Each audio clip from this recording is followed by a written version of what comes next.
Hi hello friends എല്ലാ കൂട്ടുകാർക്കും പത്തരമാറ്റി സീരിയലിലെ നമ്മുടെ അടിപൊളി എപ്പിസോഡിന് ഇനി വരാൻ പോകുന്ന അടിപൊളി ഭാഗത്തിലേക്ക് തന്നെ സ്വാഗതം കേട്ടോ. ചാനൽ ആദ്യമായിട്ടാണ് കാണുന്നെങ്കിലൊന്ന് സബ്സ്ക്രൈബ് ചെയ്ത് ലൈക്ക് ചെയ്ത് സപ്പോർട്ട് ചെയ്യണേ. അങ്ങനെ ആദർശും മാളവികയും കൂടി ചേർന്ന് സേവിയറിൻ്റെ അടുത്തേക്ക് പോവാട്ടോ. സേവിയറാണെങ്കിൽ നല്ല അടിപൊളിയായിട്ട് ഒരു രേഖാചിത്രം വരച്ചിട്ടുണ്ട്. അത് കണ്ടു കഴിഞ്ഞാൽ നാഗേന്ദ്രനെ കറക്റ്റായിട്ട് വരച്ചു വെച്ചിരിക്കുക കേട്ടോ. അങ്ങനെ സേവിയർ പറയുന്നുണ്ട്, എടാ ആ CCTV ദൃശ്യങ്ങൾ നോക്കിയിട്ട് ഏകദേശമൊക്കെ എനിക്ക് തോന്നുന്നത് ഈ രൂപത്തിലെ ആൾ തന്നെയാണ് നീ പറഞ്ഞ ഈ കിങ് ഓഫ് കോബ്ര എന്ന് പറയാണ്. അത് കാണുന്ന മാളവിക ആ ഫോട്ടോ നോക്കുന്നുണ്ട്. ഇയാൾ എവിടെയും കണ്ടതായിട്ട് പരിചയമൊന്നും തോന്നണില്ലല്ലോ സർ എന്ന് പറയാണ്. അങ്ങനെ ആദർശിന്റെ കൈ കൊടുക്കുന്നുണ്ട്. ആദർശ് ആ ഫോട്ടോ നോക്കാണ്. എന്നിട്ട് പറയുന്നുണ്ട്, ഇയാൾ എവിടെയൊക്കെയോ കണ്ട പോലെ തോന്നുന്നുണ്ട്, പക്ഷെ എവിടെയാണെന്ന് അങ്ങോട്ട് പിടി കിട്ടുന്നില്ല എന്ന് പറയാണ്. ആ സമയത്ത് സേവ്യർ എന്തായാലും ഇതേ രൂപത്തിലുള്ള ഒരാൾ തന്നെയായിരിക്കും അവിടെ വന്നിട്ടുണ്ടാവുക. നിങ്ങൾ അന്വേഷിക്കുന്ന ആളും ഇയാൾ തന്നെയായിരിക്കും. AN ജ്വല്ലറിയുടെ ഓൾ ഇൻ ഓൾ CEO അത് ഇയാൾ തന്നെയാവാനാ ചാൻസ്. ആദർശ് പറയുന്നുണ്ട്, എടാ നീ കുറച്ചുകൂടി ചെറിയ മൂക്കിൻ്റെ ഷേപ്പോ അതുപോലെ തന്നെ ലിപ്സിൻ്റെ ഷേപ്പോ ചെറുതായിട്ടൊന്ന് മാറ്റിയിട്ട് വേറൊരു രീതിയിലും കൂടി ഒന്ന് വരച്ച് നോക്കുക. അപ്പോൾ എല്ലാം കൂടി ഒരുമിച്ചാകുമ്പോഴേക്കും നമുക്ക് അയാളെ കണ്ടുപിടിക്കാൻ എളുപ്പമായിരിക്കും. ശരിയടാ എന്ന് പറയാണ്.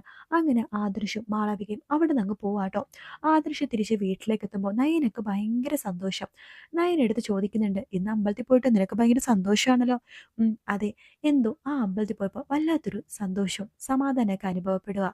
ആ, നീ അമ്പലത്തിൽ പോയതുകൊണ്ട് എനിക്കും ഒരു ഗുണമുണ്ടായി എന്ന് പറയാണ്. അതെന്താ ദൃശ്യേട്ടാ? അതെ, ഞാനും മാളവിയും കൂടി ചേർന്നിട്ടെ സേവിയറിന്റെ അടുത്തേക്ക് പോയിരുന്നു. ഓ, എന്നിട്ട് എന്തായി? പുള്ളിക്കാരൻ പടം വരച്ചായിരുന്നോ? കാണിച്ചെന്നോ എന്നൊക്കെ ചോദിക്കുകയാണ്. കാണിച്ചു തന്നു. അയാളുടെ ഫോട്ടോ കണ്ടപ്പോഴേ എനിക്ക് എവിടെയൊക്കെയോ കണ്ട ഒരു ഓർമ്മ വരിക. ഇനി നമ്മുടെ മൂർത്തി ജ്വല്ലറിലെ സ്റ്റാഫുകൾ ആരെങ്കിലും ആണോ? ഏയ്, ഇപ്പോഴത്തെ സ്റ്റാഫുകളെയൊക്കെ എനിക്കറിയാലോ. ഇനി മുമ്പുണ്ടായിരുന്ന സ്റ്റാഫുകളാണോ എന്നും എനിക്കറിയില്ല. മുത്തശ്ശൻ ഒരുപാട് പേരെ പറഞ്ഞു വിട്ടിട്ടുണ്ട്.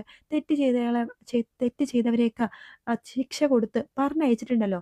ഇനി അതിലാരെങ്കിലൊക്കെ ആണോ എന്നും പറയാൻ പറ്റില്ല എന്ന് പറയാണ്. നയന പറയണ്ട്, എന്തായാലും മുത്തശ്ശനോട് ചോദിച്ചാൽ കാര്യം മനസ്സിലാവും. അത് ശരിയാ, അങ്ങനത്തെ ഒരാളുണ്ടെങ്കിലും മുത്തശ്ശനെ ചോദിച്ചാൽ മനസ്സിലാവും. പക്ഷെ ഇതാരും മുത്തശ്ശനെ കാണിക്കും? നമുക്ക് നോക്കാം ആദർശേട്ടാ എന്ന് പറയാണ്.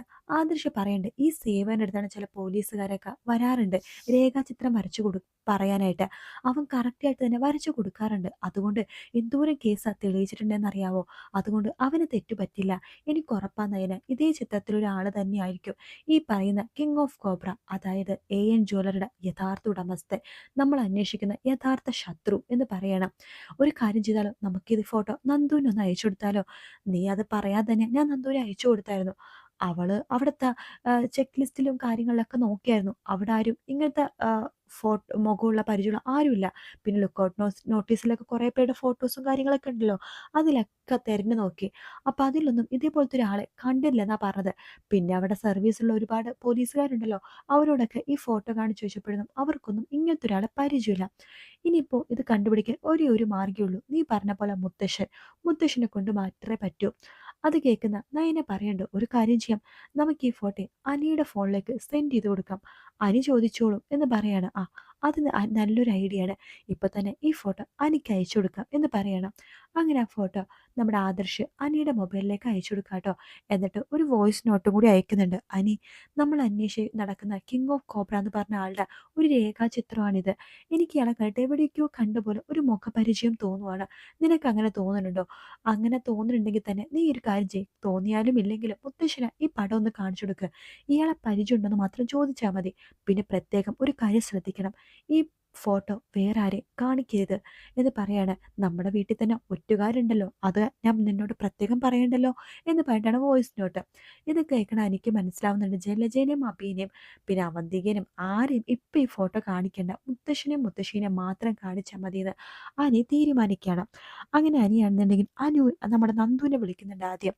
നന്ദുവിനോട് പറയണ്ട്, അതെ ആദർശേട്ടൻ നിന്നോട് ഇതിന് പറഞ്ഞിരുന്നോ? ഇപ്പം എനിക്കൊരു ഫോട്ടോ അയച്ചു തന്നു, പരിചയമുണ്ടോ എന്ന് ചോദിച്ചിട്ട്. ഞാനിവിടുത്തെ ഒരുമാതിരിപ്പെട്ട ഫയലൊക്കെ ചെക്ക് ചെയ്തടാ, അതിലൊന്നും അതുപോലത്തെ ഒരാളില്ല. എനിക്കും അയച്ചു തന്നു. എനിക്ക് തോന്നണേ മുത്തശ്ശന് പരിചയമുള്ള ആരെങ്കിലും ആയിരിക്കും. പഴയ ഏതെങ്കിലും ശത്രു ആവാനാ ചാൻസ്. ഞാനേ മുത്തശ്ശനോട് ഒന്ന് ചോദിക്കാൻ വേണ്ടി പോവുക. ശരി, നീ മുത്തശ്ശനോട് ഒന്ന് ചോദിച്ചു നോക്ക് എന്ന് പറയാണ്. അങ്ങനെ അനി ആ ഫോട്ടോ ആയിട്ട് മുത്തശ്ശൻ്റെ മുത്തശ്ശിയുടെ അടുത്തേക്ക് പോവാട്ടോ. മുത്തശ്ശ, ആ വാടാ ഇവിടെ ഇരിക്കേ, നിന്നിപ്പോൾ കാണാനേ കിട്ടുന്നില്ല. മൂർത്തി ജ്വല്ലറി ഇപ്പം നോക്കി നടത്തിയ പിന്നെ ആകെ തിരക്കായി പോയല്ലേ? അതൊന്നും കുഴപ്പമില്ല മുത്തശ്ശ. ഇപ്പോൾ നമ്മുടെ യഥാർത്ഥ ശത്രുക്കളെ കണ്ടുപിടിച്ച് കഴിഞ്ഞാൽ ആദർശേട്ടൻ ഈ തറവാട്ടിലേക്ക് തന്നെ തിരിച്ചു വരുമല്ലോ. പിന്നെ എനിക്ക് റെസ്റ്റ് എടുക്കാലോ. അപ്പോഴേക്കും മുത്തശ്ശൻ പറയണ്ട അങ്ങനെ ആദർശ് ഇവിടേക്ക് ആ കഴിവ് തെളിയിച്ച് തിരിച്ചു വരുമെന്ന് എനിക്ക് തോന്നുന്നില്ല. അവനെ നമ്മുടെ ശത്രുവിനെ കണ്ടുപിടിക്കാൻ പറ്റുമെന്ന് എനിക്കൊരു ഉറപ്പുമില്ല. മുത്തശ്ശ, അതിന് മുത്തശ്ശന് ചെറിയൊരു സഹായം കൂടി ആവശ്യമുണ്ട്. എന്താ അനിയത് എന്ന് ചോദിക്കുമ്പോൾ, ഞാനൊരു ഫോട്ടോ കാണിച്ചു തരാം. ഒരു രേഖാചിത്രമാണ്. അത് കാണുമ്പോൾ മുത്തശ്ശന് പരിചയമുള്ള ആരെങ്കിലും പോലെ തോന്നുന്നുണ്ടോന്ന് ഒന്ന് നോക്കാവോ? അഥവാ തോന്നുന്നുണ്ടെങ്കിൽ തന്നെ മുത്തശ്ശൻ അത് എന്നോട് മാത്രം പറഞ്ഞാൽ മതി. എന്താടാ നീ ആ ഫോട്ടോ കാണിക്കേ എന്ന് മുത്തശ്ശനും മുത്തശ്ശിയും പറയണം. അങ്ങനെ അനി ആ ഫോട്ടോ കാണിച്ചു കൊടുക്കാണ്. ഇതെല്ലാം തന്നെ നവ്യ ഒളിഞ്ഞിരുന്ന് കേൾക്കുന്നുണ്ട് കേട്ടോ. ആ ഫോട്ടോ കാണുമ്പോൾ തന്നെ മുത്തശ്ശൻ പെട്ടെന്ന് ഞെട്ടിപ്പോവാണ്. പക്ഷെ മുത്തശ്ശൻ അത് തുറന്നു പറയുന്നില്ല. ഇല്ല, ഇയാൾ ഞങ്ങൾക്ക് പരിചയമില്ലെന്നാ പറയണത്. അപ്പൊ മുത്തശ്ശി പറയുന്നുണ്ട്, ഇത് നമ്മുടെ ഇല്ല അയാളൊന്നും അല്ല എന്ന് പറയാണ്. അനി ചോദിക്കണ്ട്, എന്താ മുത്തശ്ശ, എന്തെങ്കിലും അറിയാന്നുണ്ടെങ്കിൽ തുറന്നു പറ. എന്താ മുത്തശ്ശ, മുത്തശ്ശന് ഇയാളെ പരിചയമുണ്ടോ? ഇല്ലടാ, എന്തോ പരിചയമുള്ളൊരു മുഖം പോലെ തോന്നി, പക്ഷെ അയാളല്ല ഇത് എന്ന് പറയാണ്. അങ്ങനെ അനി അവിടെ നിന്ന് പോവാട്ടോ. മുത്തശ്ശനോട് പറയുന്നുണ്ട്, അതെ, അത് നമ്മുടെ നാഗേന്ദ്രനല്ലേ, നിങ്ങളെന്താ അത് അവനോട് തുറന്നു പറയാത്ത? വേണ്ട, എനിക്ക് തോന്നണം ആദർശ് നമ്മുടെ യഥാർത്ഥ ശത്രുവിൻ്റെ അടുത്തേക്ക് എത്തുവാണെന്ന്. നിങ്ങൾ എന്തേ പറയണത്? അതെ, എനിക്ക് പലതും ഇപ്പം മനസ്സിലാവുന്നുണ്ട് എന്ന് പറയണം. ഇതെല്ലാം നവ്യ കേൾക്കുന്നുണ്ട്. നാഗേന്ദ്രനോ? ഈ പേര് ഞാൻ എവിടെയോ കേട്ടിട്ടുണ്ടല്ലോ. അതെ, അബിയുടെ അച്ഛൻ, ജലജയുടെ യഥാർത്ഥ ഭർത്താവ്. അങ്ങനത്തെ ഒരാളുടെ പേര് നാഗേന്ദ്രൻ എന്നല്ലേ? ഈ കിങ് ഓഫ് കോബ്ര നാഗേന്ദ്രൻ. ഈ പേരുകൾ തമ്മിൽ നല്ല സാമ്യമുണ്ട്. കിങ് ഓഫ് കോബ്ര എന്ന് വെച്ച് കഴിഞ്ഞാൽ സർപ്പങ്ങളുടെ രാജാവ്, അതായത് നാഗങ്ങളുടെ രാജാവ്. നാഗേന്ദ്രൻ, അതായത് നാഗങ്ങളുടെ രാജാവ്. അതെ, കിങ് ഓഫ് കോബ്ര ഇയാൾ തന്നെ. ആ ഫോട്ടോ ഒന്ന് കിട്ടുവാണെങ്കിൽ നല്ലതായിരുന്നു. അനിയുടെ മൊബൈലിൽ നിന്ന് ആ ഫോട്ടോ നോക്കിയാലോ? ഈ ജലജയുടെ പഴയ ഏതോ ഒരു ആൽബത്തിലോ പഴയ ഏതോ ഒരു പെട്ടിയിലെ ഇങ്ങനത്തെ ഏതൊക്കെയോ ഒരു ഫോട്ടോ ഞാൻ കണ്ടിട്ടുണ്ട്. അതായത് ഈ ജലജ എന്ന് പറഞ്ഞവരുടെയും ഈ പറയുന്ന ആകെ ഭർത്താവിൻ്റെയും പഴയ വിവാഹ ഫോട്ടോകൾ. അതൊക്കെ പൂപ്പൽ പിടിച്ചു പോയി കാണും. എങ്കിലും ആ ഫോട്ടോ കിട്ടുവാണെന്നുണ്ടെങ്കിൽ കുറച്ച് നല്ലതായിരുന്നു. കുറച്ചുകൂടി ആദർശേട്ടനെ സഹായിക്കാൻ പറ്റുമായിരിക്കും. അതെ, അപ്പം ഇയാൾ തന്നെ ആള്. അങ്ങനെ യഥാർത്ഥ ശത്രു അത് തന്നെ ആവാനാ ചാൻസ്. അത് ആ അബിയുടെ അച്ഛൻ തന്നെയാ. അതാണ് അബിക്കൊരു പ്രത്യേക സ്ഥാനം ആ ജ്വല്ലറി കിട്ടുന്നത്. അപ്പോൾ കാര്യങ്ങളുടെ കിടപ്പ് വശം അങ്ങനെയാണ്. അതിനാദ്യം ആ ഫോട്ടോ വേണം, ജലജയുടെ പഴയ കല്യാണ ഫോട്ടോ എന്ന് പറഞ്ഞിട്ട് നവ്യ പിന്നീട് ജലജയുടെ പഴയ കല്യാണ ഫോട്ടോ തപ്പിപ്പിടിച്ചെടുക്കുന്ന തിരക്കിലാട്ടോ. എന്നിട്ട് അനിയുടെ ഫോണിലുള്ള ഫോട്ടോയും ആ ഫോട്ടോ ഒന്നാണെന്ന് അറിഞ്ഞു കഴിഞ്ഞാൽ പിന്നെ ഒരു സംശയം വേണ്ട, അയാളെ തന്നെയാണ് തെളിയിക്കാൻ. ഇതിൽ കൂടുതൽ തെളിവൊന്നും വേണ്ടല്ലോ. അങ്ങനെ നവ്യ ആ ഫോട്ടോ കണ്ടുപിടിക്കാൻ വേണ്ടി പോവാണ്. നവ്യ അതിൽ വിജയിക്കുകയും ചെയ്യും. ആ ഫോട്ടോ കണ്ടുപിടിക്കുകയും അയാൾ തന്നെയാണ് നാഗേന്ദ്രൻ, അതായത് കിങ് ഓഫ് കോബ്ര എന്നുള്ള സത്യം നമ്മുടെ നവ്യ വഴി കൂട്ടുകാരിനെ അറിയിക്കുകയും കൂട്ടുകാരി ആ മഹാസത്യം ആദർശിനോട് പറയുകയും ചെയ്യും. അത് മാത്രമല്ല, ആദർശ് വേറൊരു കാര്യം കൂടി കണ്ടുപിടിക്കുന്നുണ്ട്. ഈ ആദർശിനെ സഹായിക്കുന്ന അൺനോൺ നമ്പർ ആരുടെയാണെന്ന്.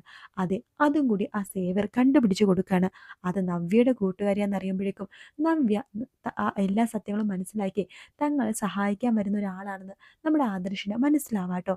എന്തായാലും കാത്തിരുന്ന് കാണാം. വീഡിയോ ഇഷ്ടപ്പെട്ടാൽ ലൈക്ക് ചെയ്യുക, സബ്സ്ക്രൈബ് ചെയ്യുക, കമൻറ്റ് ചെയ്യുക. മറ്റൊരു വീഡിയോ ആയിട്ട് കാണാം friends. Take care, bye bye.